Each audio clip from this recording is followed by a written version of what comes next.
present in our panelists are, I will introduce them later before the presentation of the case. Sir, before we begin, can we start, sir, with the opening remarks by our president, Dr. Kasupang?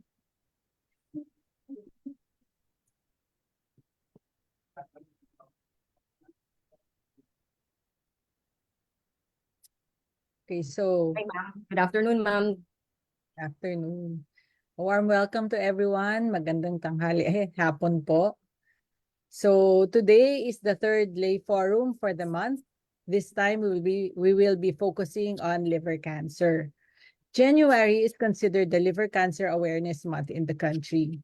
And the Philippine Association of Hepatopancreatobiliary Surgeons, together with DOH, Hepatology Society of the Philippines, the Philippine Society of Medical Oncologists, have prepared a month-long series of webinars for all of you. The first 2 weeks actually dealt with hepatitis B and fatty liver. This time, we will be dealing with the more dreaded liver disease, which is liver cancer. Liver cancer affects millions of lives around the world. According to recent statistics, liver cancer is the second most common cause of cancer-related deaths globally. Unfortunately, many people diagnosed with liver cancer today, especially here in our country, seldom get proper treatment or is diagnosed late. Through this session, we will help you identify important risk factors, what to watch out for, as well as what to do once diagnosed with the dreaded C of the liver. Liver cancer is not a life sentence. There are different treatment options available. During this session, we will give you an idea as to where to get the specific services you need for the diagnosis and treatment. So stay with us and learn more about liver cancer. Together, let us advocate for a future where no one faces the challenges of liver cancer alone and where access to effective treatment is a right for all. With that, again, I say welcome to everyone. Thank you. Avril? Thank you po, Dr. Amorneta Kasupang, who is our president currently in the Philippine Association of Hepatobiliary Surgeons, for those great inspiring words. So for this afternoon, we will be presenting a case of a patient with a liver mass. So to discuss this case, we have our fellow from PGH. He is a hepatobiliary fellow in training, Dr. Ryle Lee. And then for our panel of experts, we have our hepatobiliary surgeon, Dr. Arturo Mendoza III, who is also a board member of the Association of Hepatobiliary Surgeons. And then to represent the Hepatology Society of the Philippines, we have our gastroenterologist and hepatologist, Dr. Karen De Lunas. Representing interventional radiology, we have Dr. Roy Habito. And lastly, to round us off, Dr. Luzuminda Kwong is a palliative care and pain medicine physician. So without further ado, I'd like to call on Dr. Riley, our fellow. Can you present the case?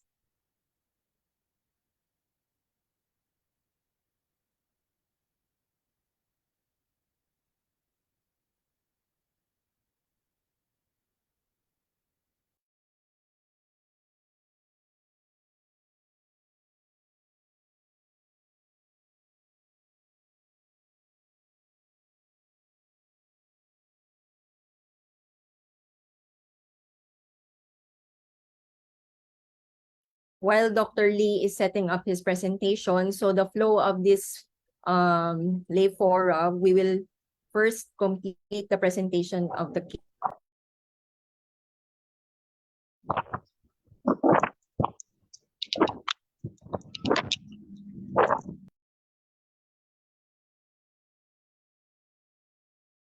Yes, Dr. Lee, are you ready? Po ang kwento ni RB, isang 48 years old na taong gulang na lalaki na wala pong ibang alam na sakit, hindi pa po dati naooperahan at hindi po umiinom ng alak. Nagpakonsulta po siya dahil sa pananakit ng kanyang sikmura na tumatagal na po ng 2 buwan. Nagpa-ultrasound po ang doktor na unang nakakita po sa kanya kung saan nakitaan po siya ng bukol sa atay.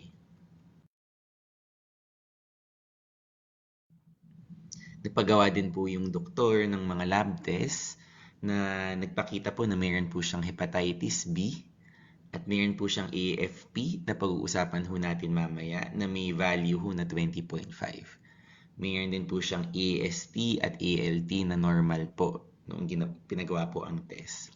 Dahil po nakita po sa ultrasound, nagpagawa po sila ng CT scan saka MRI na nagpakita ho ng isang bukol ho sa kanang bahagi ng atay na may sukat na 8 by 5 centimeters. Pinapakita po dito ang picture po ng CT scan kung saan ho makikita ho natin ang bukol ho no, na tinuturo po ng arrow.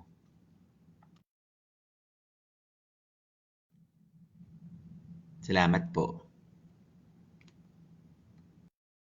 Okay, maraming salamat, Dr. Lee. So, pwede niyo po bang pakita ulit yung slide, at least yung history ng pasyente?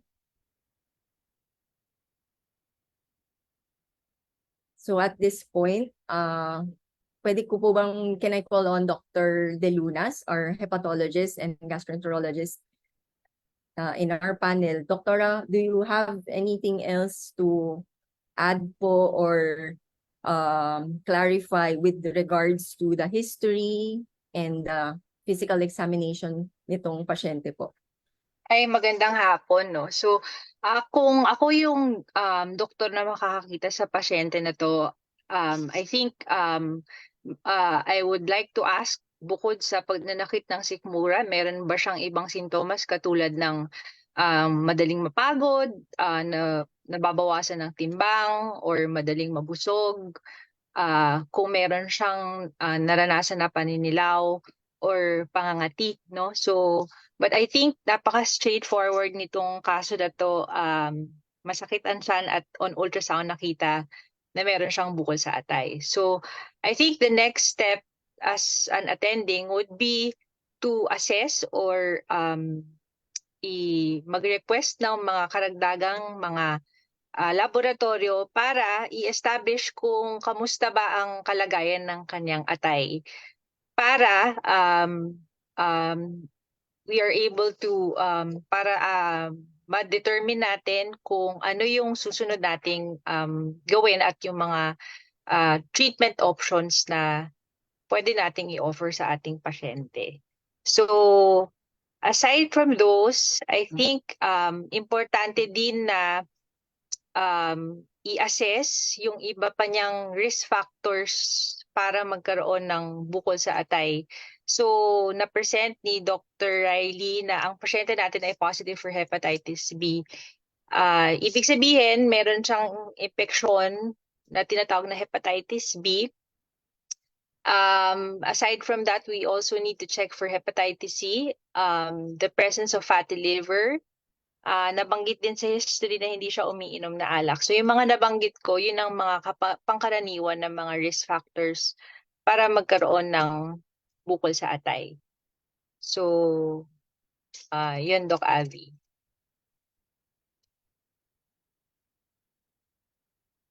Thank you po, Doc Karen. So, na-mention ho ni Doktora yung mga very important ho na ma-elicit po natin sa history and sa physical examination, and even yung mga additional po na test sa dugo para ma-check yung function ng liver. Dr. Lee, I think meron po tayong ibang liver tests na napagawa po sa pasyente in your last slide. Pwede mo ba siyang ipakita and explain kung anong result? So para po sa pasyenteng ito, kabilang po sa mga chine-check po natin, no, para ma-assess ang function ho ng atay, yung mga sumusunod po na test na nakasulat po sa screen natin. Nandyan po yung albumin. So ito po ay isang protein na ginagawa po ng atay. At pangkaraniwan, kung hindi po maganda ang lagay po ng atay, ini-expect din po natin na bumababa din po ang value po nito. Bukod pa po dito yung mga nabanggit po kanina na AST at ALT, at sunod pa din po dito yung bilirubin o yung mga enzymes po or laman ho ng dugo na nagiging dahilan po ng paninilaw. So gawain po kasi, kasama din po kasi sa gawain ng atay ang mag-excrete po at mag-process po nitong mga bilirubin. Kung kaya sa mga pasyenteng hindi po maganda ang lagay ng atay, ay aasahan po nating tumataas po ito. Panghuli po yung INR. So ito po yung kakayanan po ng dugo po natin na mag-clot po or manuyo o mabuo. So ito din po ay karaniwang ginagawa din po ng atay at aasahan po natin sa mga pasyenteng hindi po maganda ang lagay ng atay ay magiging deranged po ito. Hindi po normal ang kalagayan po nung kakayanan po natin ng ating dugo. Salamat po.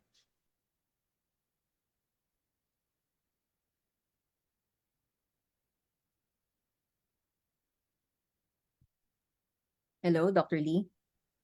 Okay, so I think yun na ho yung lahat-lahat.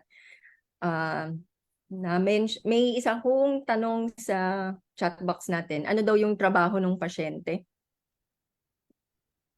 Dr. Lee? Yung pasyente po natin ay isang office worker po. Okay, sige. Thank you very much. So for our participants po, yung lahat po na nandito sa Zoom, you can put your questions po sa chat box. We will check that. And then pwede po natin itanong as the discussion goes along or pwede din naman hong mamaya po after po makapagsalita po yung ating mga experts. So sige, so na-mention ako ni Dr. De Lunas kanina, very important daw yung risk factors, especially yung hepatitis. Doktora, ano po ba yung recommendation po sa mga pasyente ng hepatitis for screening po?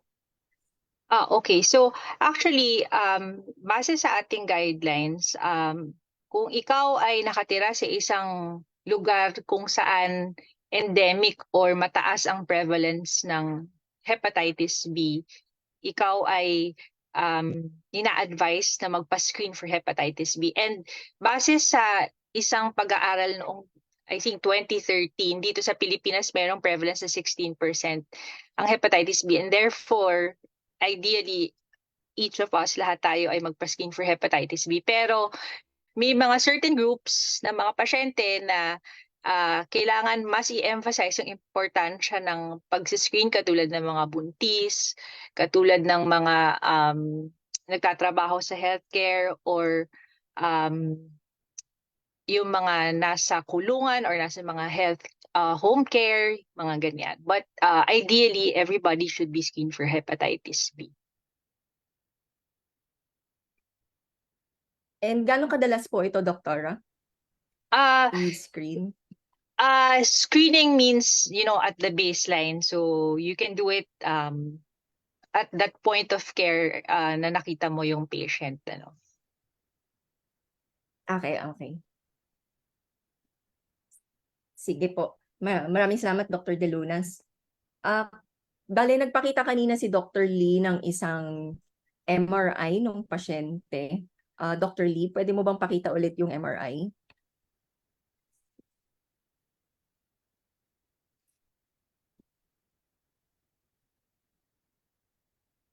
Yan, thank you. Pwede ko po bang tawagin? Nandito po kasama natin is ang expert nating radiologist, Dr. Habito.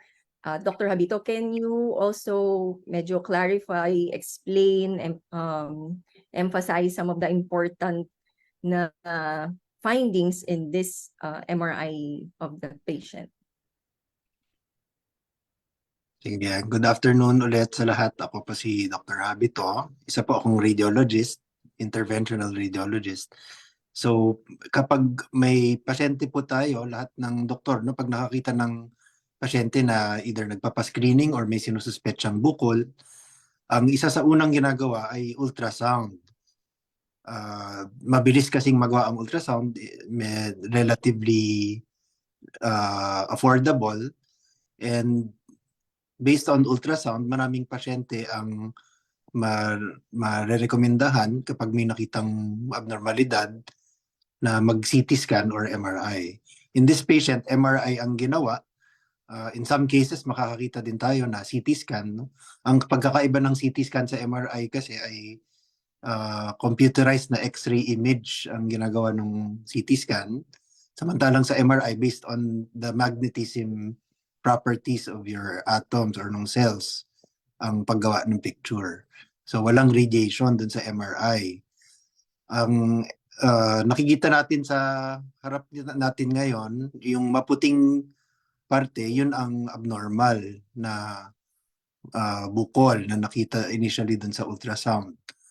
And if you look at an MRI, importante na meron tinatawag na contrast material, yung pampatingkad ng ugat. So tinuturok po yon sa ugat ng pasyente habang pinipicturan. Mapa-CT scan man o MRI, importante yon for cases of suspected liver tumors.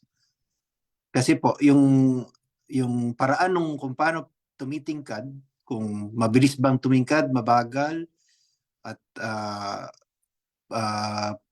parang pasulpot lang yung pagtingkad, ay malaking puntos, no, sa criteria natin para i-diagnose siya outright sometimes, no, as liver cancer. So hindi lahat ng bukol kasi ay cancer. At the same time, hindi naman lahat ng bukol na tumitingkad ay cancer pa rin. No? Hindi 100% ang kakayahan natin na mag-diagnose ng cancer base lang sa picture. Minsan napupunta sa next step na biopsy. Pero may mga kaso kasi na kung tawagin sa Tagalog, sapul na sapul. No? Sa itsura pa lang ay cancer na. Hindi mo masasabi yon kung hindi magbibigay ng contrast or yung pampatingkad. So, yun yung siguro mas importanteng aral dun sa pag-uusap. Salamat po. Okay po, thank you Dr. Habito. So na-mention niyo po sir yung ultrasound, CT scan, MRI. Bale, ano po ba sir yung parang pinaka marerecommend niyo? Kunwari nakakita po tayo ng pasyenteng nagsuspecha tayo ng bukol sa atay. MRI na po ba kagad yung kailangan nating pagawa o pwede po bang CT scan muna? Pwede na CT Or mas scan muna. Ang Yes, sir. nagiging issue kasi sa MRI ay mas laganap ang CT scan. Kung susuyurin mo yung Pilipinas, magsa-survey ka na ilang baryo, hindi naman baryo, ilang city o ilang town ang may MRI. Di hamak, mas maraming lugar na may CT scan. So, ang MRI kasi minsan kung hindi magagawa dahil babiyahe pa ng malayo o walang pondo pambiyahe or hindi talaga available kasi mahaba ang pila sa scheduling, pwede naman na magpa-CT scan muna. Pero kapag available ang MRI at confirmed na may bukol sa ultrasound, for example, mainam ang MRI for the liver. Ngayon, ang limitasyon lang ng MRI ay kung ang pasyente hirap magpigil ng paghinga, medyo pangit ang lumalabas na picture sa MRI. So yung mga pasyenteng ulyanin, for example, hindi masabihan na magpigil ng hinga or talagang ubo ng ubo or nahihirapan na ngang huminga tapos pahihigain pa. In those cases, may additional point na mag-CT scan instead. Kasi hindi rin maganda ang nagiging picture sa MRI kapag mabilis ang paghinga ng pasyente at ubo ng ubo. So, yun po. So hindi ho siya yung parang very black and white na ito dapat CT scan, ito MRI. Depende pa rin ho sa pasyente, depende sa tingin ng doktor. So parehas naman hong may advantages yung CT scan or MRI. It's really yung choice depending on the patient. So Dr. Habito, na-mention niyo po kanina yung biopsy. Sa ganito pong klaseng sitwasyon, may bukol po na nakikita natin, mukha naman po hindi maganda yung bukol base sa MRI. Ito po ba sir, recommended na i-biopsy pa natin? Magandang tanong yan. At napapansin ko, no, talagang may kalituhan dyan pagdating dun sa tanong na yan. So, ang biopsy kasi ay proseso sa kung saan kumukuha ng konting piraso sa parte ng katawan. Hindi lang ginagamit sa atay yung katagawang biopsy, no? Kahit may, may mga kilala siguro tayong lahat, no, na nagkaroon ng nunal na pinabiopsy, kung tawagin, no? Ang pakay mo sa biopsy kasi ay malaman kung masamang klasing bukol ba yung kinakaharap mo. Ngayon sa atay, sabi ko nga kanina, may mga pagkakataon kasi na sa itsura pa lang, sapul na alam mo na cancer. Pero kung babasahin mo talaga at susundan mo yung libro, masasabi mo lang na sapul, kung gamitin natin yung katagang yan, no? Kung may katambal yon na napakataas din at napaka-abnormal na blood test result. Ang matimbang na ginagamit natin dyan ay yung alpha-fetoprotein. So dito sa kasong pinag-uusapan natin, yung alpha-fetoprotein ay actually hindi mataas, no? Hindi, kung tama ba ang pagkaalala ko, 20 lang, ano? So hindi siya hindi ibig sabihin na hindi siya cancer, pero hindi rin siya sapul dun sa criteria. So para lang simplehan, no, at medyo nakakatawang analogy. Kung naghuhuli ka ng kriminal sa palengke, no, yung talagang may mga pagkakataon na caught red-handed, nakikita mo na nagnanakaw, hindi ka na mag-iimbestiga pa na dapat ba hulihin to. Pero kung wala namang ginagawa at hindi mo makita, hindi ibig sabihin na imposible, pero may additional na investigation na kailangan. So yun ang ginagawa natin sa biopsy. Iniimbestigahan natin kapag hindi sigurado, at kung sigurado naman, ay pwedeng hindi. So siguro iwan ko dun sa sa colleagues natin yung kung kailangan pag-usapan ano ba yung eksaktong textbook criteria para sa biopsy, but it deals with the alpha-fetoprotein level and the imaging appearance and the history. Kung merong strong family history or genetic history yung pasyente na halos sigurado ka na prone siya to developing liver cancer.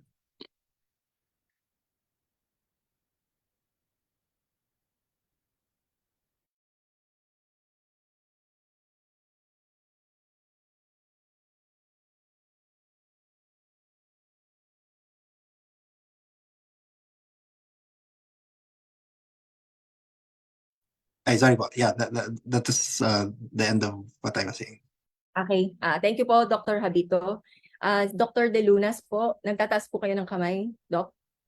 Doc, siguro para po sa benepisyo ng ibang nakikinig, pwede po ba nating klaruhin yung kung anong klaseng contrast for the CT scan and for the MRI? Because yun pong liver cancer ay kaiba sa ibang klase ng cancer, such that basing on imaging alone, we can already establish po the diagnosis of liver cancer. Siguro maganda pong ibanggitin natin kung ano pong klaseng contrast yung kailangan para po sa pool ang ating diagnosis ng liver cancer. Maraming salamat, Doc. Dr. Habito. Yeah, magandang tanong din 'yon. Tamang-tama sa nasa topic natin ngayong araw. Kasi parang yan sa pag nagpunta ka sa radiology or X-ray department, magpapa-CT scan, in a way para ka nagpunta sa bar, no? Tinatawag ka sa bar, anong gusto mo inumin? Dito, anong gusto mo iturok? Of course, yung doktor ang tinatanong, hindi yung pasyente. Anong in-order ni doc? At minsan yung doktor, hindi rin sigurado ano nga ba dapat. So kapag CT scan, ang ginagamit ho natin ay tinatawag na iodinated contrast. Yung iodinated contrast tulad ng inumin, maraming brand yan, pero ang basic ingredient nila ay yung iodine, no? Yung same element sa iodized salt at sa betadine na povidone iodine is the same thing. Of course, iba yung kulay, no? It's mixed with other materials, but it's injected into your bloodstream. The reason for that is tumitingkad sa X-ray and of course sa CT scan kasi computerized X-ray image siya, yung iodine. So when it comes to iodinated contrast, it basically boils down to whether there's a risk factor for severe allergy. Kasi merong specific na contrast na ginagamit. Kapag CT scan po ito for patients with high risk factors, no? Or lalo na yung mga nagkaroon ng rashes dun sa dati nilang CT scan, merong ginagamit na tinatawag na malabnaw, no? Low osmolar contrast in medical terms. Now for the MRI, hindi po iodinated yung ginagamit. Merong element called gadolinium, which is a metallic element that is used to give to light up the blood vessel sa MRI. So gadolinium-based contrast po ang ginagamit. Pero kung titingnan nyo sa sa market, meron ding dalawang klase. Yung tinatawag na liver-specific na contrast, which is a derivative of gadolinium, pero hindi exactly gadolinium mismo yung naka-inject.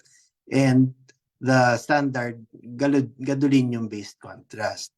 So alam ko medyo technical at nakakarito, pero the bottom line is pareho po silang pwedeng gamitin for diagnosis of liver cancer.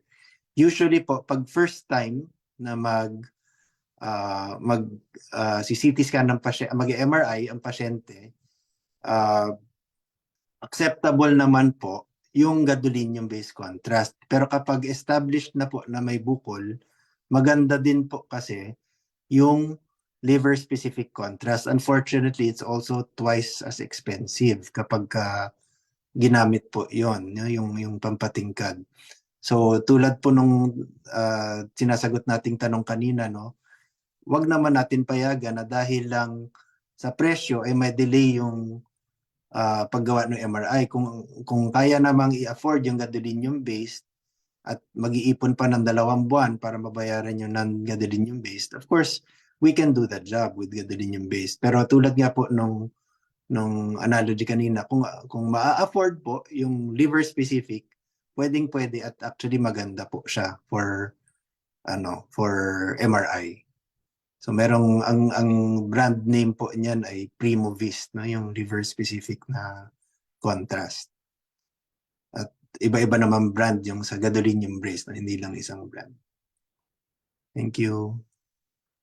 Thank you, Dr. Habito. So, ang dami palang iba-ibang klase, sir, no? Hindi lang siya iisang klase. So, kapag medyo nagkakaroon ng konting confusion kung ano yung pipiliin, maaari naman magtanong sa inyong radiologist, sa inyong ospital, or even your surgeon. Like here in our panel si Dr. Mendoza, sakto-sakto naka-raise yung hand. Dr. Mendoza, may gusto ka bang idagdag sa sinabi ni Dr. Habito? Yes, thank you Dr. David. Magandang hapon po sa lahat, no. Napakaganda po ng point na na-discuss ni Dr. Habito pati ni Dr. De Lunas regarding sa CT scan at MRI. Kasi po marami po tayong nakikita mga pasyente na may dalang CT scan or may dalang MRI na hindi po yun yung nararapat na gawin. And I'm sure madidiscuss po natin as we go along na maaari nga po or nabanggit na rin po ni Dr. Habito na maaari nating masabi or ma-diagnose na ang isang bukol ay cancer sa atay sa pamamagitan ng maganda at nararapat na imaging CT scan man or MRI.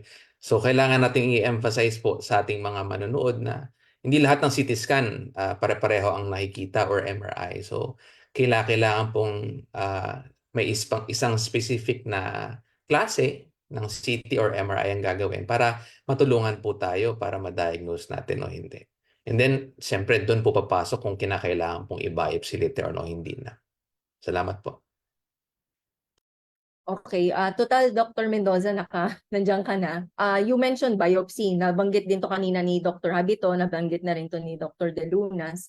Yung sa biopsy kasi, may iba-iba kasing klase yan eh. Meron yung tinatawag nating fine needle, meron ding core needle, actually meron ding open biopsy.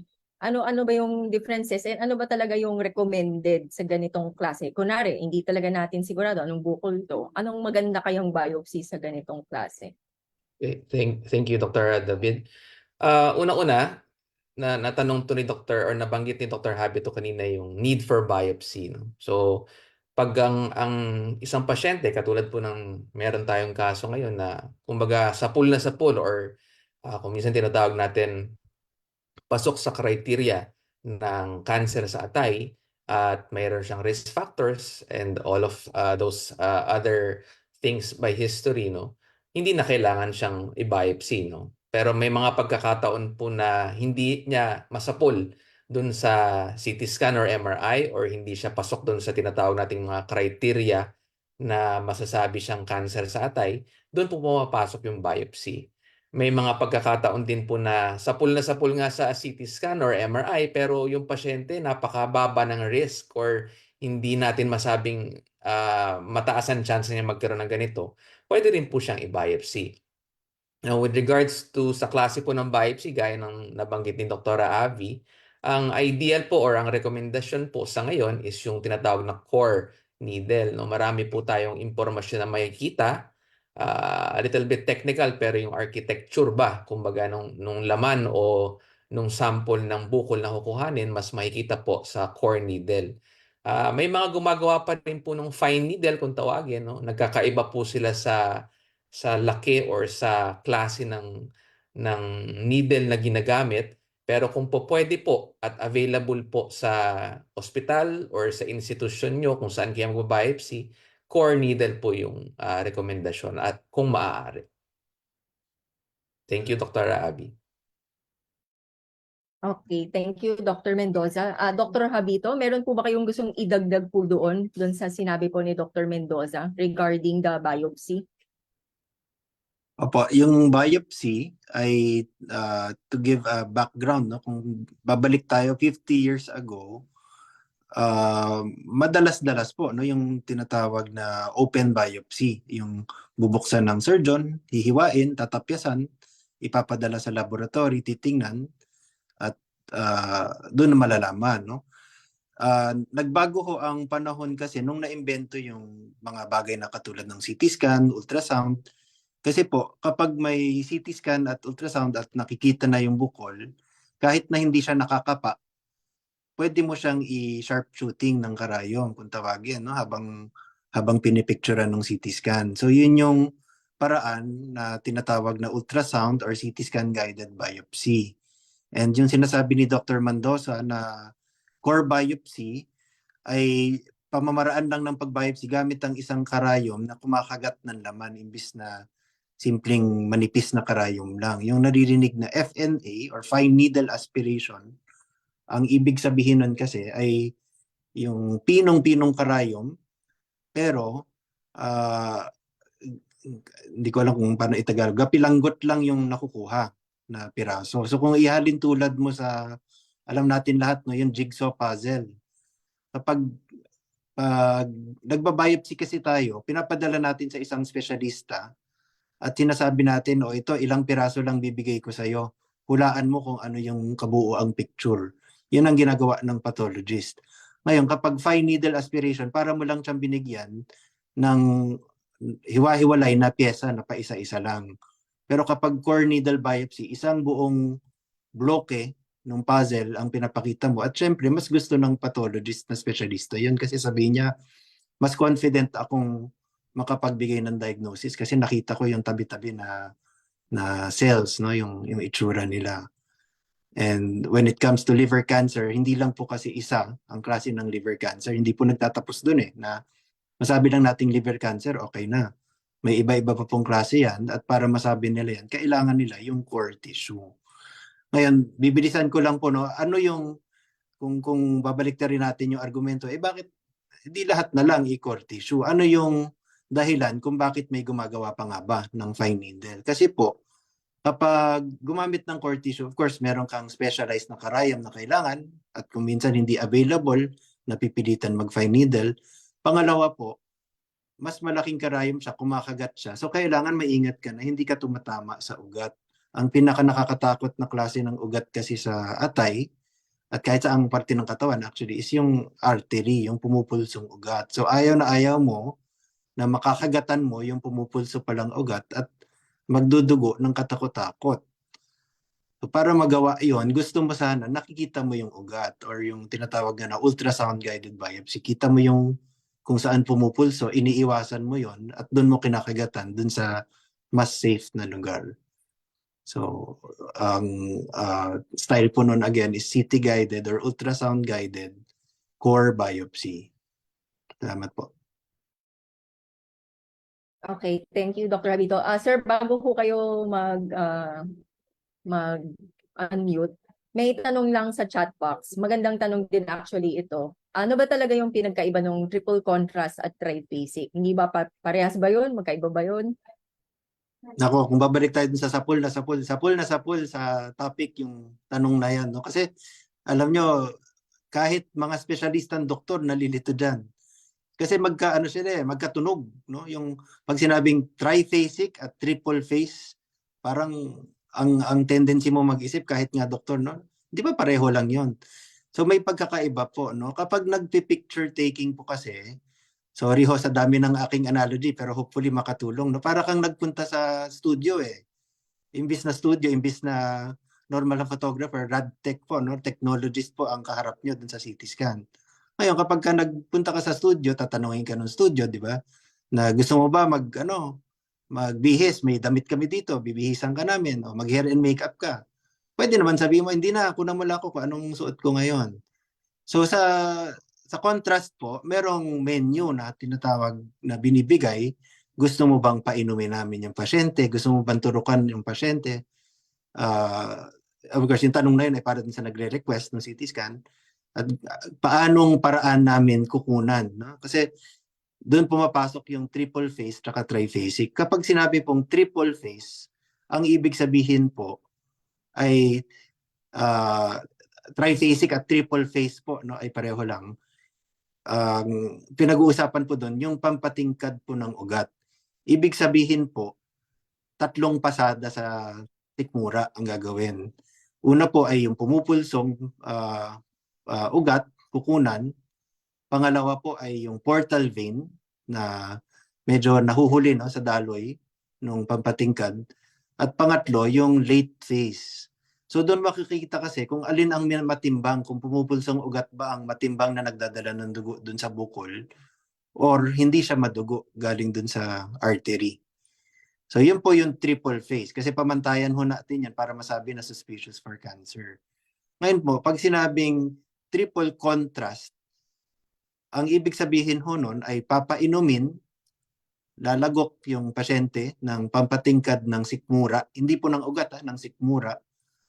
May ituturok din po sa ugat kasi triple po, no? Yung una yung iniinom, pangalawa yung ini-inject o pampatingkad na ugat, at pangatlo po, meron pang linalagay sa sa rectum or kumbaga linalabatiba. Linalagyan ng pampatingkad galing sa puwet, may linalagay na maliit na tubig, no, parang malaki lang ng pati sa spaghetti, papasok sa puwet at bubudburan yung puwet yung bituka actually na malapit sa puwet ng pampatingkad para kita mo yung kalamnan ng ugat at kalamnan ng bituka at makikita mo doon. Maganda yon para sa mga bukol sa sikmura or sa bituka na malapit sa puwet. So yun po ay triple phase. Minsan po kasi nakakakuha tayo ng request, ang nakasulat ay triple phase. Siguro itong sharing na to ay partly for the doctors, no? Na malikmata lang yung doktor. Ay, o nga pala, triphasic pala dapat sinulat ko, naisulat ko triple phase. So malaki po yung kaibahan kasi hindi po masasabi ng radiologist para sa doktor na highly suspicious for cancer ang bukol kung iisang pasada lang ang IV contrast. Yun po yung ginagawa kapag sinabing triple contrast. So, yun po yung aral, no? Triphasic and triple contrast are two different things and mahirap siyang tandaan pero very important. So, para lang to tie it together, no? Pag liver cancer po ang pinag-uusapan, doon po tayo sa triphasic. Matimbang, importante po 'yon. Hindi po yung triple phase ang pinaka-importante kundi yung triphasic.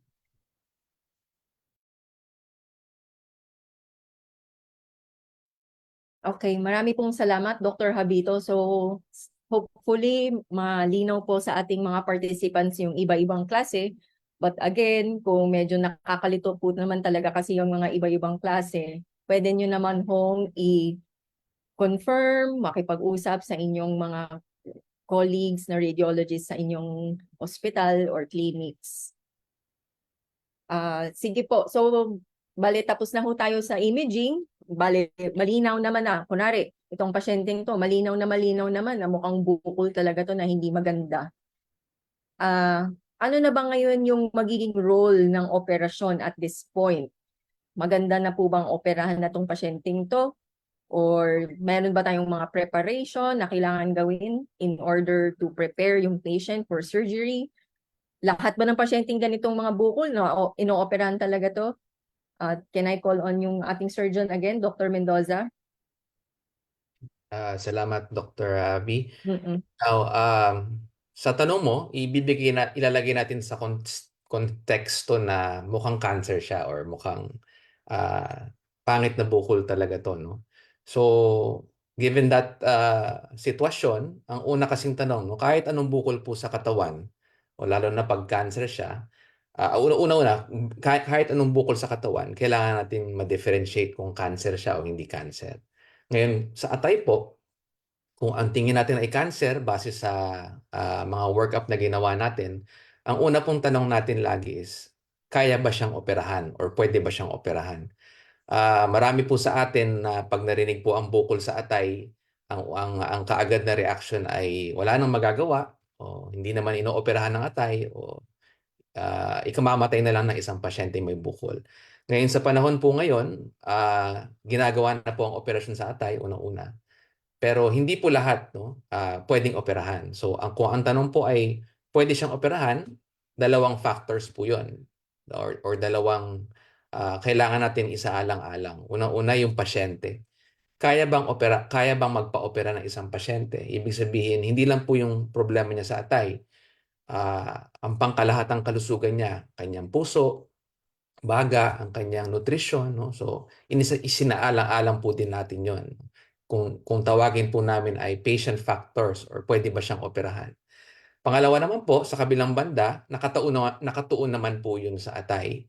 Una-una, pagkatapos po ng isang magandang workup, gaya ng CT or MRI, malalaman po natin kung kaya ba siyang tanggalin. Ibig sabihin, kung uoperahan po natin ng isang taong mukhang may liver cancer, kailangan matatanggal po yung bukol, number one. Pangalawa, pag tinanggal po natin yung parte na may bukol or may cancer, kailangan po natin malaman kung ang matitirang parte na atay ay kaya po niyang gampanan yung tungkulin niya sa katawan. Ibig sabihin, matatanggal nga natin yung bukol pero papalya naman po yung atay, hindi rin naman po pwede yun. So, bilang surgeon po, marami po tayong paraan para kumbaga kino-compute po yun, wino-work up sa pamamagitan ng CT scan at MRI, pati ng mga ilang laboratorio para malaman natin kung kapag tinanggal ba natin yung bukol, for example, itong kaso natin, ay yung matitira po ba ay sapat para gampanan yung kanyang tungkulin. Ngayon, ang operasyon po sa atay ay napakaselan, no? Napakakomplikado. Pero sa pamamagitan po ng ating mga espesyalista, hindi lang po yung mga surgeon, mga anesthesiologists, tsaka yung mga iba pa nating ka-team, no? Nagagawa na po natin yun sa Pilipinas. Now, for example, ito pong pasyente na to ay pumasok sa criteria na pwede siyang operahan. Yun po ang pinakamagandang offer natin na treatment para sa liver cancer niya. Salamat po.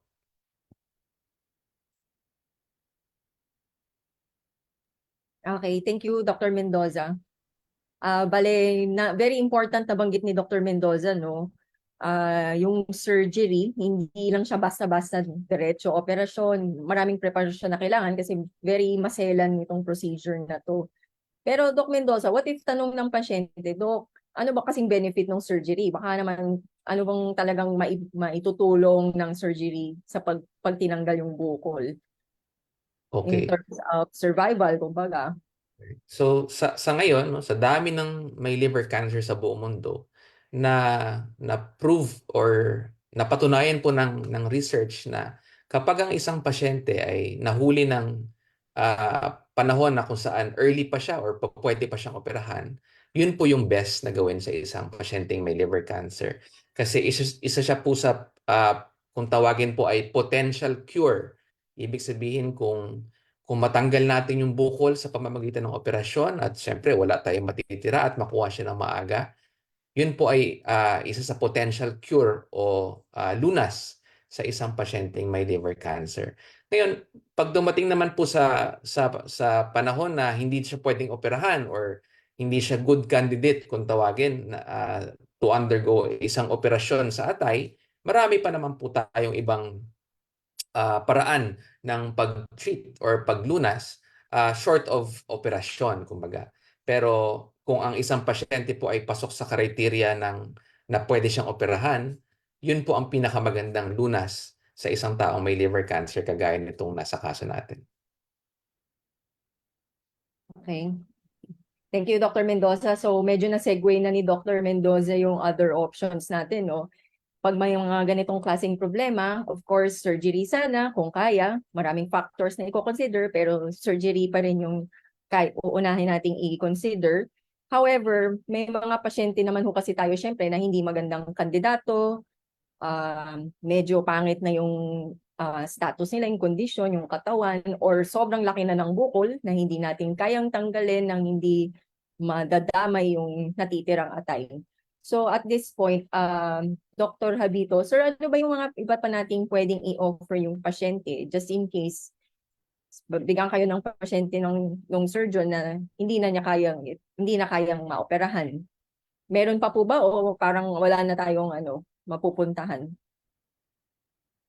Actually, nakakatuwang tanong yan, no? Kasi habang tumatagal ang panahon, dumadami actually ang options for liver cancer. And sa panig ko bilang interventional radiologist, yung armas namin dyan na pwedeng iambag sa discussion ay yung mga tinatawag na liver-directed treatments, or in medical terms, maririnig niyo yung katagan loco-regional therapy. So pag sinabi kong dumadami habang tumatagal ang panahon, kasi gusto ko i-share, no? Nung ako ay, kaso napapaghalata yung edad ko tuloy. Nung ako ay med student, nag-aaral pa ng medicine, kapag may bukol sa atay, usually hindi ginagawa ang chemo, no? Either ooperahan, tatapyasan, sabi nga ni Dr. Mendoza, or kung hindi kaya, merong tinatawag na TACE, chemoembolization. So, yun lang, dun karamihan umiikot, no? Yung pag-uusap. Maraming tinataningan nung panahon na yon, no? Nung bata pa ako yung naririnig natin, kinakatakutan bilang Pilipino na tinaningan na daw, no? Na kaso ng liver cancer. And naging notorious actually ang liver cancer na pag may liver cancer ka, wala na yan, delikado na yan. Pangit na klase ng cancer. So nag-evolve ito ngayon, no, fast forward sa panahon ngayon, no. Kapag sinabihan ka ng liver cancer, may stepwise approach, no. Kung hindi man maoperahan, may mga magagandang options na pwede ibigay bukod dun sa dati na dadalawa lang. Ngayon kasi meron tinatawag na ablation option. It's a form of liver-directed treatment na kung saan sinusunog mo yung bukol. Imbis na tinatapyas mo yung atay, pinapasukan ng matabang karayom yung atay, or kung gamitin yung katagang ginamit ko kanina, no? Yung sharpshooting yung parte na may bukol, at kapag natuhog mo sa gitna ng karayom, pwede mo nga ngayong ikabit yung karayom na yun. Of course, ibang klaseng karayom siya. Pwede mo ikabit sa makina na kumbaga lulutuin yung parte na nasa palibot ng karayom. And it's actually a cure, no? It's curative for small tumors. May mga maliliit na bukol na hindi kayang operahan either dahil sa lugar or dahil sa risk ng pasyente. Kunyari, mahina ang puso ng pasyente, delikadong operahan, or matanda na masyado ang pasyente at high risk for surgery, or ayaw lang ng pasyente sa kung anong man dahilan, no? Religious belief or yung pamilya ayaw magpa-opera.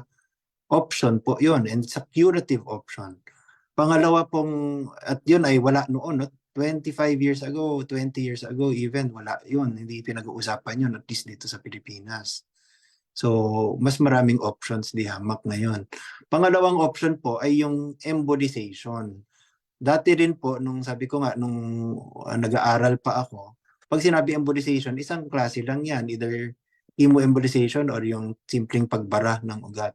Ano ba yung ginagawa sa embolization? Embolization is a medical term, pero sa Tagalog, ang ginagawa mo lang dyan ay pinapatay mo yung daloy. Kumbaga sa gripo, pinapatay mo yung daloy dun sa bukol. So, yung daloy ng dugo, kapag naputol mo yung daloy, mawawala ng sustansya yung bukol at mamamatay. Pero bukod doon, dinadagdagan siya ng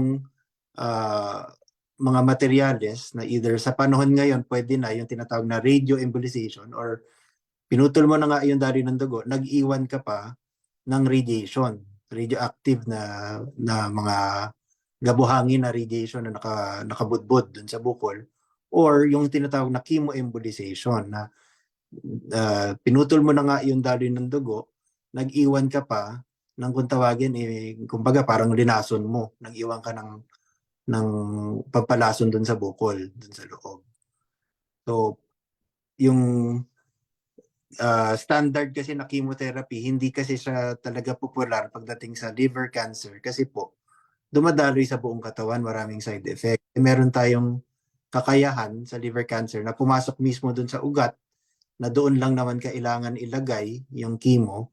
So yun usually yung ginagawa kapag chemo ang napag-usapang approach. So yun yung options. Ngayon, hindi lang po nagtatapos doon. No? I'll leave to Dr. David to call on the other specialists. Pero hindi po nagtatapos doon na surgery or interventional radiologist na magbabara or mag-ablate. Meron pa pong iba. And in fact, dumadami po habang tumatagal ang panahon. Gumaganda ang treatments. Okay. Thank you, sir. Sir, bago lang po kayo matapos, yung bali para lang malinaw yung mga yung options po na pinaliwanag nyo, yung embolization, ablation, hindi po yan operasyon, pero ginagawa niyo po siya under anesthesia pa din. Tama Para- po. Ano lang, no? Kumbaga sa ano, no? Para lang simplihan, no? Si Dr. Mendoza sabi niya nga, di ba? Open surgery, no? And it's major surgery, yung liver resection. Kailangan dyan comatose ang pasyente. Talagang motionless, no? Yung knockout talaga at naka-ventilator. Kapag ganitong embolization or even yung ablation, pwedeng linasing lang kung tawagin, no? Yung antok, hindi malikot, pero gising naman at kayang gisingin at humihinga mag-isa. So in fact, hindi ko i-recommenda ito, no? Pero may mga bansa tulad sa Africa, sa India, even sa Thailand, punta ako sa isang ospital doon, ginagawa nila, hindi na pinapatulog eh. Binibigyan lang ng local anesthesia, no, kapag nag-embolize minsan. So actually kaya siya, hindi siya kasi talaga notorious na masakit. Yun nga lang, medyo matagal siya, aminin ko. No? So minsan naiinip yung pasyente, naglilikot. Ayaw naman natin yun. Kaya usually pinapatulog pa rin. Thank you, Doc. Doc, para bago lang po kayo mag-mute, may tanong lang kasi sir kanina sa chat box. Totoo ba sir na yung nagsiseeding during biopsy, liver biopsy? Balik lang tayo, mabilis lang dun sa Ay, biopsy. no. Thank you for reminding me. Nakita ko yung tanong and may naisip na naman akong analogy kung mamarapatin yun, kung paano ipaliwanag yun. Alam nyo kasi talagang may mga pagkakataon, lalo na dun sa mga dating technique. Dati po kasi, kung narinig niyo yung sinabi ko kanina, wala namang ultrasound, wala namang CT scan. So, dalawa lang ang bukol, either yung nakakapa or hindi kayang kapain. So, kapag base sa kapa lang, di ba tayong Pilipino, kumbaga, pwede na to, dito, banda rito siguro, na may bukol pwede na siguro dito tusukin. Pero ang nangyayari, kapag nagdugo, pwedeng maglabas ng liver cancer cells, no, dun sa palibot. So, kumbaga makalat. Kasi pag sinabing seeding po, seeding is the English term, basically pagkalat, yun po ang ibig sabihin. So, dito po pumapasok ang aking analogy kung inyong papayagan, no? Ang biopsy kasi ay meron kang abnormal na cells or nabukol, meron kang normal.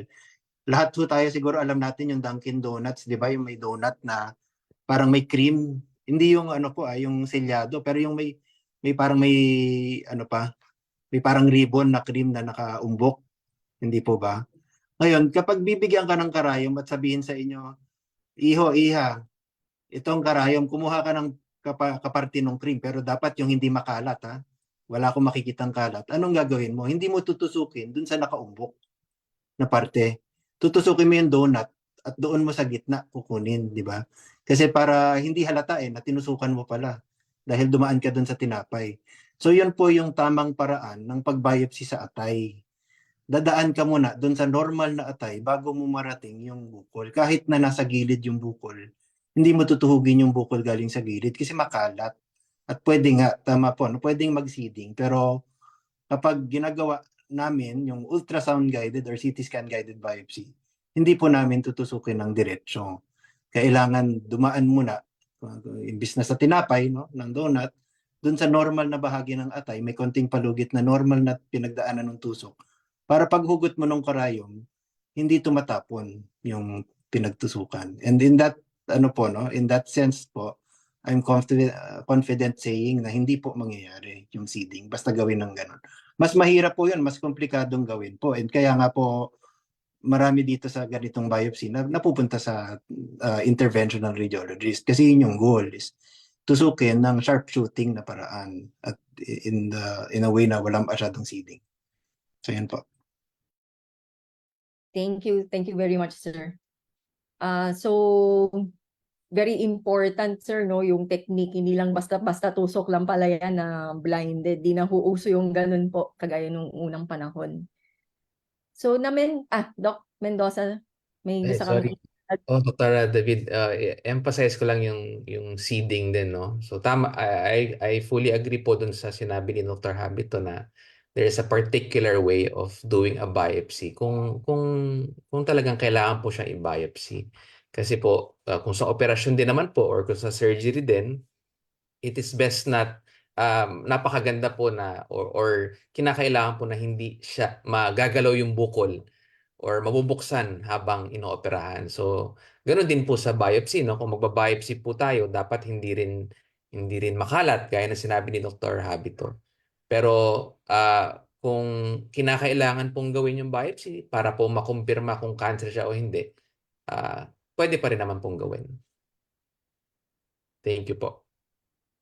Okay, thank you for that clarification, Doc Mendoza. So, nabanggit na to kanina ni Doc Habito, meron kang options na interventional, pero meron pa rin kasing mga pasyente na hindi talaga magandang operahan, pero hindi rin sila magandang matusukan or mabigyan ng embolization or magawa ng ablation. Yung mga pasyente na to, of course, magtatanong sila, Doc, wala na ba tayong ibang pwede pang gawin or bigay, kahit gamot lang? So, Dr. De Lunas, Doktora, ganito pong sitwasyon, ano na pong pwede po natin i-offer sa patient?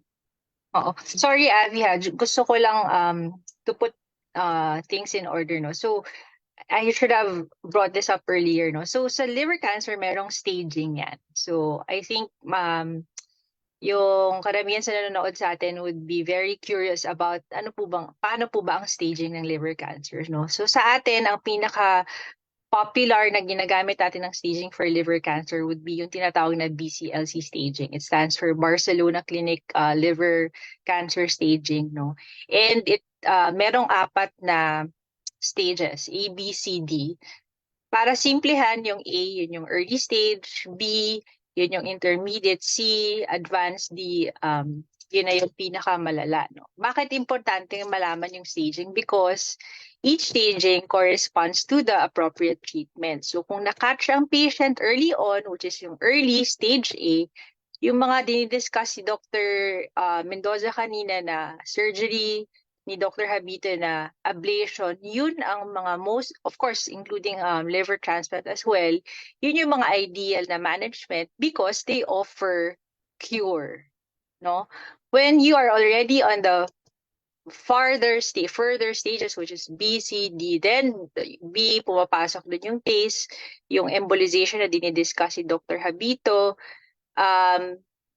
Medyo tricky ngayon yung intermediate stage because may mga pag-aaral na nagsasabi na bukod sa taste, pwedeng i-combine ito sa mga chemotherapy na I will touch on a little later on. No? So, yung mga pasyente naman na meron ng kalat, involvement ng main vessel ng atay, which is yung portal vein at kalat sa labas ng atay. So, sila na sa stage C.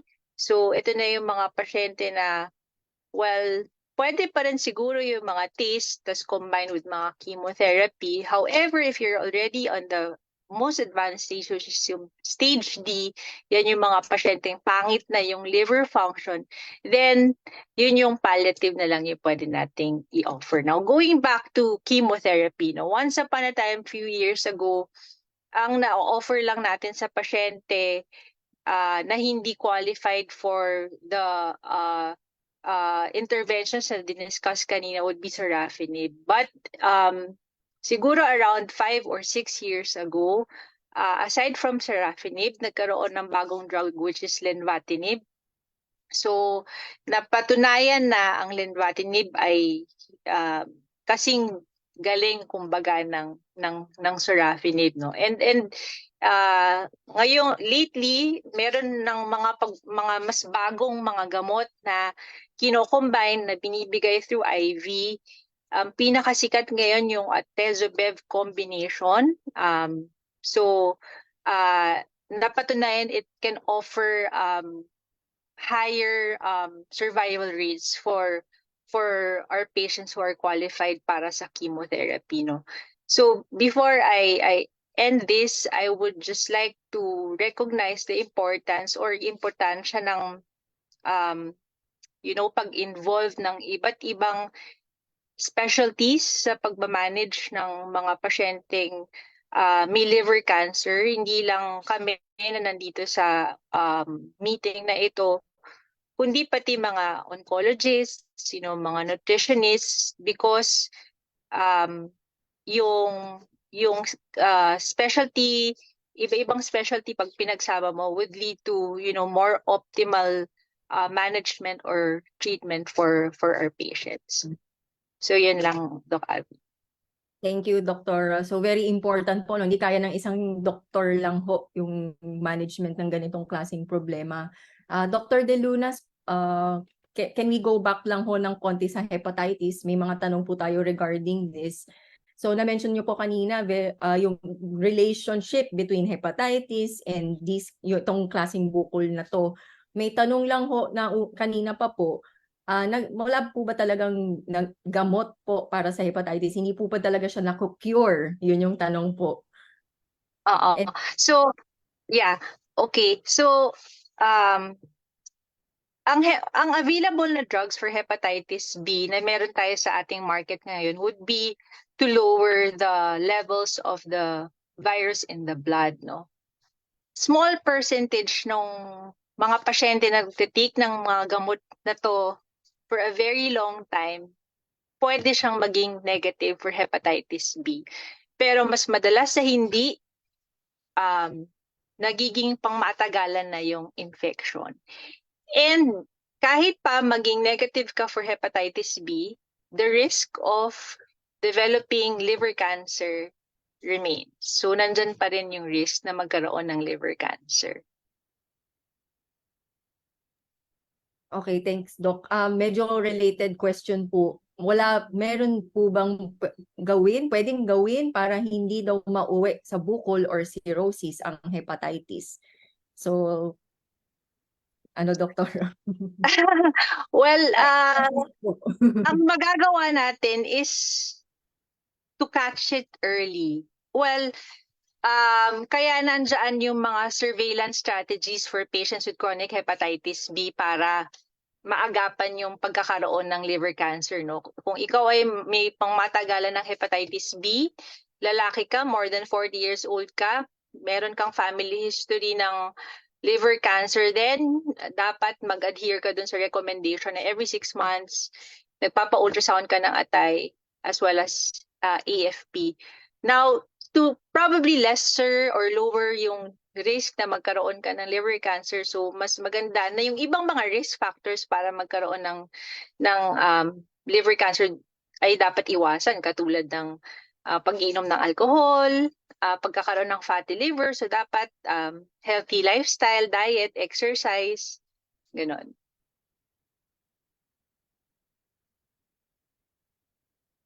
Okay, thank you, Doktora. So, kagaya ng na-mention nga ni Doktora, pag meron ka ng hepatitis, medyo that in itself, risk factor na kagad yun. But if mainam naman ho ang follow-up sa doktor, sa inyong mga gastroenterologist or hepatologist, yun ang actually quite important din ho na nagpapatingin po kayo. So, na-mention na po natin, number 1, surgery po. Sa gamutan, surgery, may nabigay na option ho si Dr. Habito, yung ablation, yung yung embolization, then Dr. De Lunas mentioned yung chemotherapy, yung sorafenib, lenvatinib, ang dami na hong gamot na available. However, may mga pasyente pa rin tayo minsan ma-encounter, yung talaga hong hindi na ho sila magandang maggawan ng kahit na anong procedure, mabigyan ng kahit na anong gamot dahil sa lala ng pakiramdam nila or sa lala. Pa ho ba tayong other options para sa pasyente? Doktora Kwong? So, Yes, can you ma'am. see? Yes po, So, ma'am. Yun. Yeah. Sa mga pasyente na nagawa yung nagawa na ng operasyon or ng PACE or whatsoever, pero still nagpo-progress siya o kaya naman medyo late na nalaman na hindi na rin siya ma-cure. We call it palliative care. Ang palliative care is being called kung curative treatment cannot attain anymore. So what is palliative care is doing, ang ginagawa po niya is gagawing komportable yung pasyente. Kahit po nandyan yung malala niyang sakit, dapat po gawin natin siyang komportable at magkaroon ng goal of care. Ano yung intention nating pangangalaga? Definitely, hindi na natin siya ma-cure. So, sa ginagawa ng palliative care po is inasalarawan sa pamilya ano yung mga posibilidad na pwedeng mangyari. At ano yung mga dapat na pwedeng gawin or not for cure, pero para wag nang mag-suffer o maghirap ang pasyente. Yun po ang trabaho ng palliative care. So, nandun po yung pain control, nandun yung ibang symptom control, nandun din po yung counseling ng pasyente at education ng pasyente, counseling ng family as well as education para naiintindihan nila ang mangyayari sa pasyente. Kasi minsan po, meron tayong ugali, sige ilaban natin. Kasama po doon ay dapat yung matanggap ng family ang nangyayari sa pasyente. Kasi po, pag hindi natin siya ikayang i-offer kay Lord, alam po ng pasyente yon, hindi po siya aalis kasi sandali lang po hindi pa ready yung family ko. So ang role namin is to ready also the family. Naka-accept na minsan ng pasyente o kaya naman minsan natatawag kaming late, hindi na namin nakakausap yung pasyente. Pero nagawa na lahat ng mga doktor ang dapat gawin, pero hindi pa rin nag-i-improve. So yun po ang ginagawa ng palliative care, ina-assist ang family at pinapaintindi ano yung dapat gawin. Hindi yung bigay ito, gamot lang ang gumagana sa pasyente. Pero ang pasyente ay hindi na nagtatrabaho. Kumbaga sira na yung katawan niya, pinapaprolong natin, pinapatagal natin. Kasi pag pinapatagal natin, makikita niyo yung lalaki ang tiyan, mamamanas ang paa at kamay, pati mukha, no? Kasi mapangit ang liver niya. Tapos nun, magbe-bed sore siya, magbe-blister siya. So lahat po yun suffering sa pasyente na ayaw nating makita dahil wala naman yun pagkaigi, kundi palala ng palala.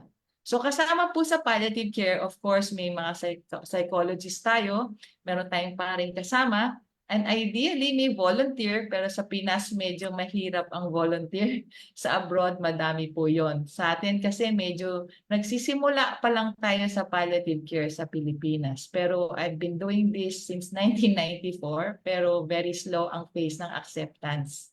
So ang nangyayari, ang burden is nasa palliative care, bakit ginawa ng doktor ito? Trinay po kasing gawin, pero hindi na po umiepekto. So, kailangan po natin intindihin ang pasyente. So, yun po yung ginagawa ng palliative care. Minsan, of course, hindi po yun nakukuha sa isang counseling. Ilang beses uulit-ulitin namin. Minsan, no, biglang nag-improve. Hindi naman po nag-improve, mataas pa rin yung parameters. So, hindi po siya improvement. Nag-aantay lang po yung family. So, kami naman nangungulit sa family na maintindihan kasama ang pare, kasama ang mga psychologists. So, yun po yung palliative care. Hindi po kami tinatawag sa mamamatay ng pasyente. Pwede po kami tawagin pagka parati nang na-admit ang pasyente. O kaya naman ang dami ng sintomas na hindi na naaayos. So mas maganda po natatawag na mas maaga para mas na-explain din po. Yun po ang palliative care. Medyo depressing, yes. May iyakan po sa counseling, hindi po yan may iwasan. Ako rin po naiiyak kasi syempre, mahal nyo sa buhay yon eh. Kaya lang, hindi na po siya nagpa-function. Thank you, Doktora. So, very, very important yung message ni Doktora. Sometimes, as yung doctors or even surgeons, medyo nakatuto kami sa bukol eh. But you have to remember, you have to treat not yung bukol lang, yung nakikita mo sa CT scan, but yung pasyente. And not just the patient, but even the whole family has to be involved. Pati Very, caregiver nga pala, doktora, kasama yung mga nag-aalagang hindi relatives na apektuhan din sila. mas maganda kung maintindihan po nila para maintindihan nila din ho paano alagaan po, no? Kasi Yeah.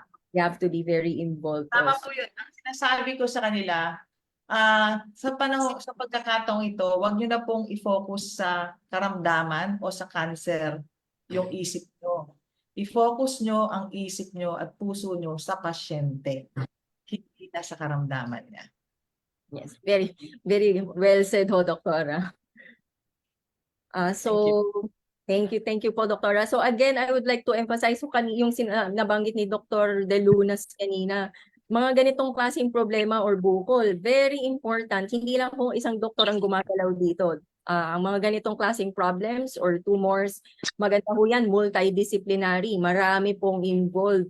Hindi lang ho yung surgeon, hindi lang ho yung gastroenterologist, hindi lang lahat. Usap-usap po yan. Kasama po ang pasyente, kasama ang pamilya, kasama sina Doktora Kwong or palliative care and pain medicine specialist. Kasi priority, first and foremost, kailangan yung alagaan or i-treat or i-manage yung pasyente. And para ko mabigay natin yung pinaka-best na option para ko sa kanila. Kasi napakadami po palang options, hindi lang po pala iisa o dalawa. Napakadami palang pwedeng gawin para sa ganitong klaseng bukol. At saka yung kailangan po, doktora, kasi naaantig din sila eh. Sometimes they feel na, is this a punishment? Hindi to punishment. Yan. So, minsan yung iba kasi nagagalit, syempre, pero in the end, they still go back to our Almighty. Yes. Thank you, Dr. Apong. So, para ko, balik lang ho tayo mabilis sa kaso, no? For this patient, ano po bang nangyari dito sa pasyente na to? Dr. Lee, ito po bang pasyente ay anong gamot ang naibigay or nai-offer natin?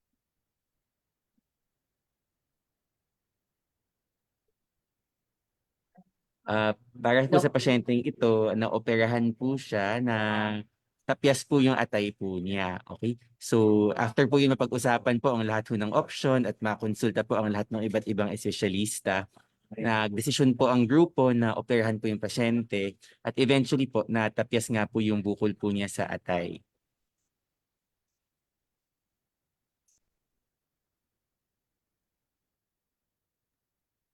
Okay, thank you, Dr. Lee.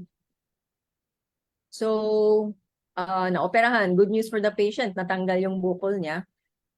Ano ba yun? Tapos na ba ang gamutan pag naoperahan ng pasyente? Or meron pa po ba tayong very, very important na kailangan i-advise sa patient at this point? Dr. De Lunas, ma'am? Hi. So, agree ako sa'yo. Swerte, good for the patient na siya ay nabigyan ng pagkakataon para sa isang curative treatment. Pero kailangan nating tandaan na for any types of cancer, especially liver cancer, pwede siyang magbalik, no? So importante ang close follow-up pagkatapos ng surgery. So if I were to see the patient, I would siguro request for an imaging every 3 to 6 months, depende sa profile ng pasyente, kung high risk ba ang kanyang bukol or hindi. And also, importante na i-emphasize na kailangan tuloy-tuloy ang gamutan niya for hepatitis B even after surgery. Maybe we can ask Dr. Mendoza also what he thinks about it. Dr. Mendoza, sir. Yes, oo. Sang-ayon ako dun sa sinabi ni Dr. De Lunas, no? After po ng operasyon, maganda na itong pasyente po na operahan at natanggal yung kanyang bukol, pero andun lagi po yung risk ng pag-ulit. Hindi man sa atay or sa iba pang parte ng katawan. Kaya napaka-importante yung tinatawag po na close follow-up tsaka surveillance, kaya nasabi ni Dr. De Lunas. And since ito pong pasyente na ito ay hepatitis B nga, no? Kailangan po niya malaman na ang pagkontrol ng virus na ito, ng hepatitis B ay kumbaga kasabay ng risk ng pag-ulit kahit na naoperahan na siya. So napaka-importante po na makontrol din yung kanyang hepatitis B.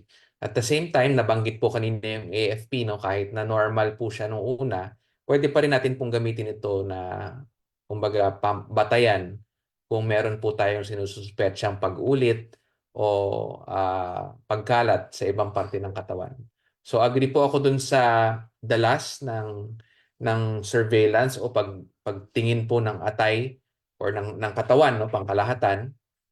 Usually ang rekomendasyon po ng karamihang espesyalista ay every 3 to 6 months sa 2 taon. And then after po nun, mas lumalaki po yung palugit sa pagbabantay o ng close follow-up. Salamat po. Thank you, Dr. Mendoza. So, hindi tapos ang gamutan sa pasyente pag naoperahan na. Tuloy-tuloy ang surveillance, ang management. So, we have to take care of these patients even after our surgery. Bale ho, going to the practical points. This question ho, open to all of our panelists. Very practical question. May ganyan kang pasyente, may nakita kang ganyan pasyente sa clinic mo. Saan kaya ba pwedeng mga ospital pwede nating i-refer yung ating mga pasyenteng may bukol sa atay? Ano po ba yung specialist na dapat hanapin para sa mga ganitong klaseng bukol? Any one of our panelists can speak up or volunteer at this point. Dr. Mendoza, Dr. De Lunas. Yeah, Dr. Abby. Yes, go. Yeah. Kadalasan po sa mga pasyente o sa mga individual pong ganito yung problema, nakakakita po sa kanila yung mga general physicians o yung mga not necessarily mga surgeon kaagad or gastroenterologist or hepatologist, no? Ang importante po doon is yung ma-identify nila or malaman po nung doktor na una nakakita na kailangan ng workup. Ngayon, doon naman po papasok yung importansya ng workup na gagawin, no? With regards to hospital or kung saang lugar sila pwedeng pumunta, meron po ang DOH, no, yung mahabang listahan ng mga apex hospitals. Now, itong mga hospital po na ito ay kadalasan may available po mga espesyalista na nangangalaga sa ganitong klaseng sakit. Kasi po hindi lang po, gaya na nabanggit kanina, hindi lang po isang specialista ang kailangan sa ganito. Napaka-importante po na pag-aralan ng iba't ibang klaseng specialista ang pinaka nararapat na treatment sa ganitong klaseng sakit. So, maaaring makita siya sa isang primary or tawag dito yung mga clinics natin sa buong bansa. Ang importante po ay nare-refer siya sa mga hospital gaya nung sa DOH na Apex Hospitals para kompleto po ang pag-aaral or workup na gagawin sa kanya. Salamat po. Thank you, Dr. Mendoza. So, may question kanina sa chat box. May nagtatanong ho regarding sa kanilang pasyente, yung kapatid na na-laser yung atay and naghahanap sila ng follow-up, check-up sa ibang doktor for second opinion. So, to answer that question, nasagot naman ako ni Doc Mendoza. Meron pong listahan ang Department of Health sa mga apex hospitals with specialists na tumitingin po sa ganitong klaseng mga problema po, no? So, pwede nyo hong i-access yon sa DOH website. And ito pong mga hospital na to, they have options or facilities para ho bigyan po ng sustento or support financially itong mga ganitong pong klaseng pasyente. Meron pa ho bang may gustong magdagdag, Dr. De Lunas, ma'am?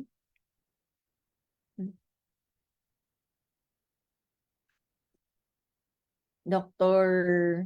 Rakong, may gusto ka hong dagdag, doktora? Meron din lang kailangan idagdag. Sometimes, yung mga na-cure na may mga cancer, no, sometimes they have this residual pain. So, sometimes they still consult the pain specialist to make them comfortable. Yes, so like So, this don't be patient, surprised. opo, nagko-complain pa raw ng makirot eh. So yan, hanapin niyo ho si Yes. Dr. Wong, yung parang na sa pasyente na yun. That's what we call residual, kahit ano na sila, cancer-free. Pero at least hindi na cancer yung pinoproblema nila. Yung pain na lang. Thank you, Dr. So yung list ng Apex Hospitals, it's available ho sa DOH website. Nandun po yun yung listahan. Medyo mahaba-haba nga po kagaya ng na-mention ni Doc Mendoza. But nakalista kasi lahat doon per region. So pwede nyo hong i-access yon and check kung saan ho yung malapit sa lugar po ninyo para ho ma-refer nyo, mabigyan nyo ho ng option yung mga pasyente nyo po na may ganitong klaseng problema. May questions pa ho ba? Meron pa ho bang gusto magtanong sa ating audience? Doc Abby, merong nagtanong sa Healthy Pilipinas. Ma'am. Is there a role for PIVCA monitoring and pag nagka-fatty liver po ba at risk na for liver cancer, no? So, yung PIVCA, siguro, I don't know, maybe Ma'am Miles, siguro Dr. siya, no? But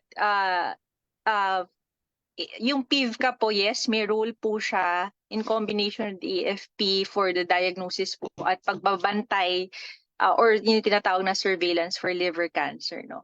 And yung recently, in the recent years na po, dati po kasi ang pinakamataas na percentage ng mga pasyente may liver cancer would be mga pasyente na may viral hepatitis B or C. Sa mga pag-aaral nitong mga nakaraang taon, bumababa na yung sa viral hepatitis B and C, tapos tumataas na yung mga merong fatty liver ang risk factor for liver cancer. So yes, it can be a risk factor for liver cancer. So yun. Thank you, Doc. Saktong-sakto pa pala ho, ma'am, sa inyo yung tanong. Yeah. Okay, so I guess yun na yung last question. No more questions po sa chat box or from our participants. I think very, very well discussed naman ho. Nadaanan na po natin lahat ng importanteng kailangan daanan sa mga ganitong klaseng sitwasyon, problema, or pasyente. At this point, kung wala na pong tanong, maraming salamat ho sa ating panelists again, ang ating panel of experts, our surgeon, Dr. Arturo Mendoza, our hepatologist, gastroenterologist, Dr. Karen De Lunas, our interventional radiologist, Dr. Cicero Habito, and of course, our palliative medicine and pain medicine physician, Dr. Luz Vimindacong. Thank you so much po to everyone for your time, your expert opinions. Thank you, thank you. I'd like to call on at this point po for the closing remarks, our PRO of our society, Dr. Arvin Briones. Sir, good afternoon. Ay, magandang hapon sa inyong lahat. Dr. Avi David, maraming salamat sa napakahusay mong paggabay sa ating diskusyon ngayong hapong ito. At Ganon din naman, ako nagpapasalamat sa mga lahat ng nakinig at nanood nitong lay forum na to. Ito po actually ay taunang ginaganap sa buwan ng Enero, no? Mula sa Philippine Association of Hepato and Biliary Surgeons, mula sa Hepatology Society of the Philippines, and this year kasama natin ang DOH or the Department of Health upang mas maipahayag natin ang mga kaalaman tungkol sa liver cancer. At harinawang dahil sa diskusyong ito ay mas naunawaan ninyo ang mga simptomas ng liver cancer, ang mga kinakailangang eksaminasyon, lalong-lalo ng mahalaga yung mga CT scan, MRI at kung ano-ano pang imaging modality na ginagamit.